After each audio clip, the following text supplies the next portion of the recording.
In this video, I'll show you how to perform Windows Disk Image Backup and Recovery using BDR Cloud. BDR Cloud offers a cloud-based centralized management console from which you can back up diverse workloads from any location, store backup anywhere like private or public cloud, or BDR Cloud or on-premise. BDR Cloud also helps reduce software and management costs. The first step is to create a BDR Cloud account. So, start by navigating to the BDR Cloud website. For a step-by-step video of creating a BDR Cloud account, please check the link in the description box. BDR Cloud offers a cloud-based centralized management console accessible from anywhere.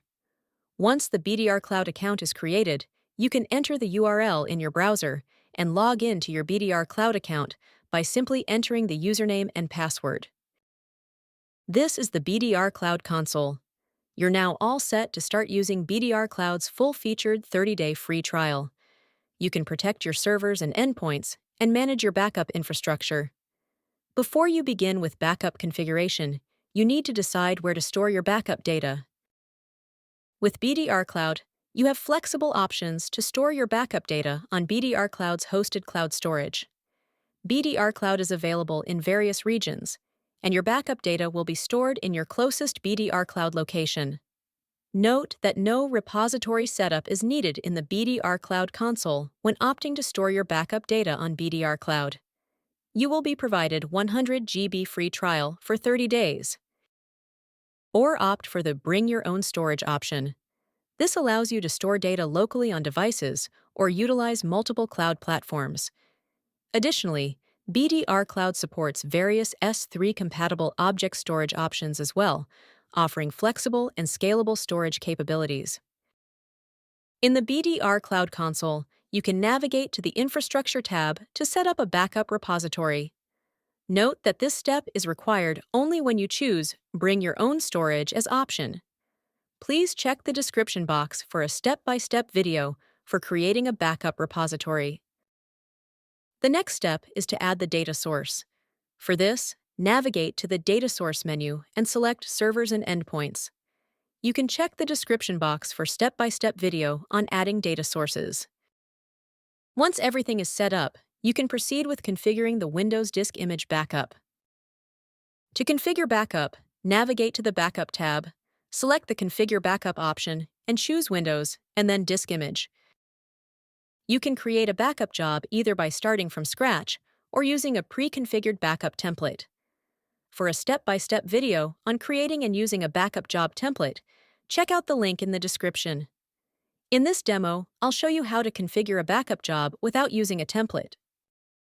Next, enter all the required details like the backup job name, backup repository, repository name, and give a job description. Once done, click Next. On this page, select the disk or the volume you wish to backup.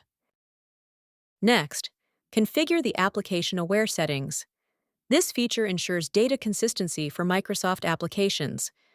Click on the Edit Guest Processing Settings button. Now, click on the Windows Application tab. Here, you can configure both application-aware processing and log truncation for Windows applications. The available behaviors and their corresponding effects are listed, allowing you to select the desired behavior that aligns with your specific requirements. The application-aware processing will quiesce the application using the Microsoft VSS before taking a snapshot for application-consistent backup. You can choose to make successful application processing a compulsory behavior, which is the recommended option, or ignore application processing failure, or simply disable the application-aware processing. The log truncation option will truncate the transaction logs for Microsoft Exchange and SQL Server when the backup is successful. You can choose to either truncate or not truncate the transaction logs. Now click on File Exclusion tab and check the box if you want to exclude system files. The next option is the pre- and post-backup scripts. This feature allows you to run custom scripts before and after a backup schedule is executed. By default, Disable Script Execution is selected. Select the Require Successful Script Execution option, then provide the script details including the script path, arguments, working directory with path, and the timeout settings for both pre- and post scripts. This option ensures that the scripts execute successfully before the backup starts, and this is the recommended setting for BDR Cloud. Alternatively, you can choose the Ignore Script Execution Failure option to continue with the backup, even if there is an issue or failure during the script execution. Once done, click Apply. Now click Next. BDR Cloud offers flexible backup scheduling options. Select the backup frequency for incremental backups. If you want to schedule periodic full backups, you can enable additional full backup option. You can also set up advanced schedule settings. Click Next to proceed. This is the Retention Settings page. Toggle the button to enable retention. With Basic Retention, you can choose to retain a specific number of incremental versions or define the number of days to preserve an incremental recovery point, using either version-based or day-based retention. If you choose version-based retention for incremental backups, you'll need to specify the number of versions to retain, ranging from 1 to 999 versions. For example, if you configure hourly incremental backups and select 3 versions to retain, BDR Cloud will keep only the last 3 hours of recovery points for the backed-up machine. The day-based retention feature allows you to specify how many days of incremental recovery points to keep. For instance, selecting a 3-day retention ensures backups from the last 3 days are retained. To maintain data reliability, BDR Cloud requires at least 1 backup version to be preserved, ensuring a minimum of 1 recovery point is always available, even in the event of backup failures. The GFS, or grandfather, father, and son-based retention, lets you keep backup recovery points for extended periods like weekly, monthly, quarterly, or yearly. In this setup, weekly backups are called sons, monthly backups are fathers, and yearly backups are grandfathers. BDR Cloud applies the GFS flag to additional full or incremental backups. There are 2 types of GFS retention: GFS with full backups and GFS with incremental backups. Remember, to enable GFS retention, you first need to select a basic retention option, as GFS works together with basic retention. GFS with full backups creates restore points using additional full backups. These backups are marked as weekly, monthly, quarterly, or yearly GFS recovery points. To use this, make sure you've already configured an additional full backups for your backup job. You can choose weekly, monthly, quarterly, or yearly GFS recovery points, or any combination of them. GFS with incremental creates restore points using incremental backups without the need for additional full backups. The incremental backups are marked as daily, weekly, monthly, quarterly, or yearly GFS restore points. Once configured, click Next. Backup data encryption in BDR Cloud encrypts all data during transfer and at rest. You can enable encryption by toggling the button. You can either use the system-generated password or set a custom password. If you choose the custom password option, make sure to keep it safe, as it will be required to decrypt your backup data during restore.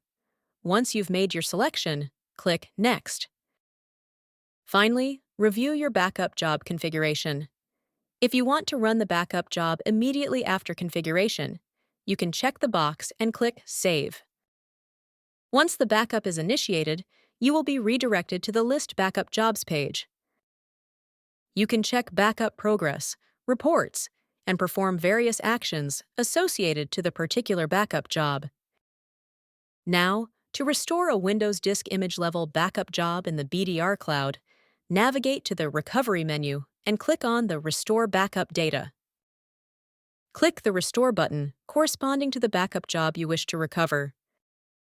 Select the Windows machine you want to restore. With BDR Cloud, you can perform various recovery options like the download disk, file-level recovery, and the bare metal recovery.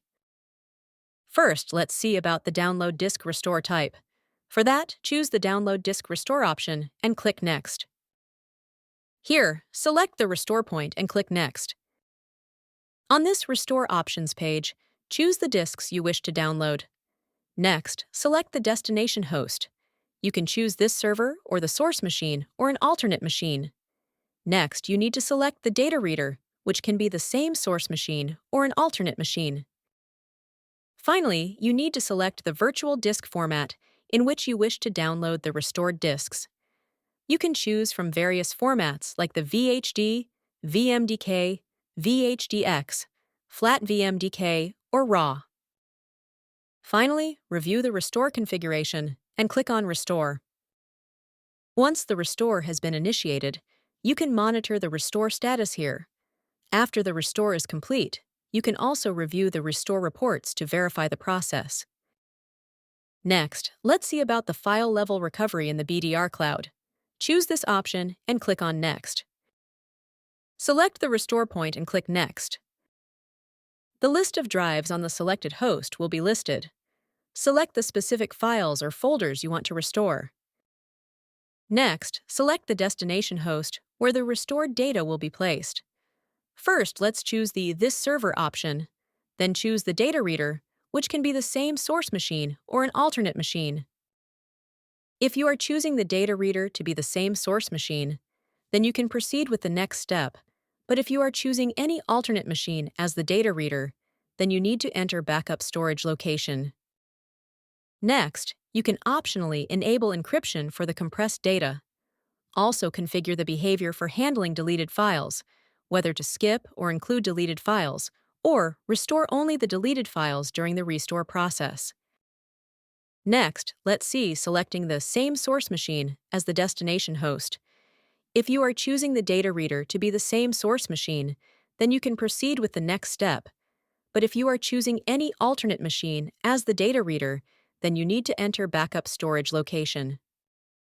The next step is choosing the restore location, either the original or an alternate location in the source. If you have chosen original location as your restore location, then you have to choose the restore options as well. You have the option to keep the existing file and rename the restored file or rename existing file or overwrite it. I'm choosing the first recommended option here. And if you choose the alternate location, then you will have to enter the restore folder path. Once this is done, then configure the deleted file options to skip, include or restore only the deleted files. And also choose if you want to create files in new name or overwrite the existing files. The third type of destination host is the alternate machine option. Choose the target host, the data reader. If data reader is not the source, then you need to enter the backup storage location too. And now enter the restore location. Then choose to skip or include or restore the deleted files. Finally, review your recovery configuration and click on Restore.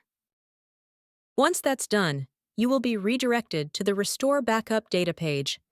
You can check the status of restore and the associated restore reports.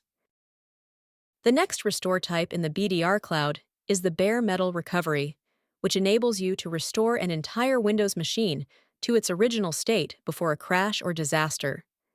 This process allows recovery onto similar hardware or entirely different hardware, ensuring flexibility and minimal downtime in critical recovery scenarios.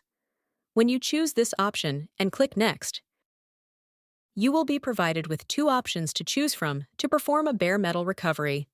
For a detailed step-by-step bare metal recovery video, check out the link in the description box. Also, you can navigate to the Reports tab to explore a range of report options, providing insights into backup restores and other backup operations. These reports allow for comprehensive monitoring and analysis of your backup activities. That's it. Now it's your turn to try it out. For more details, visit our website or reach out to BDR Support. Thanks for watching.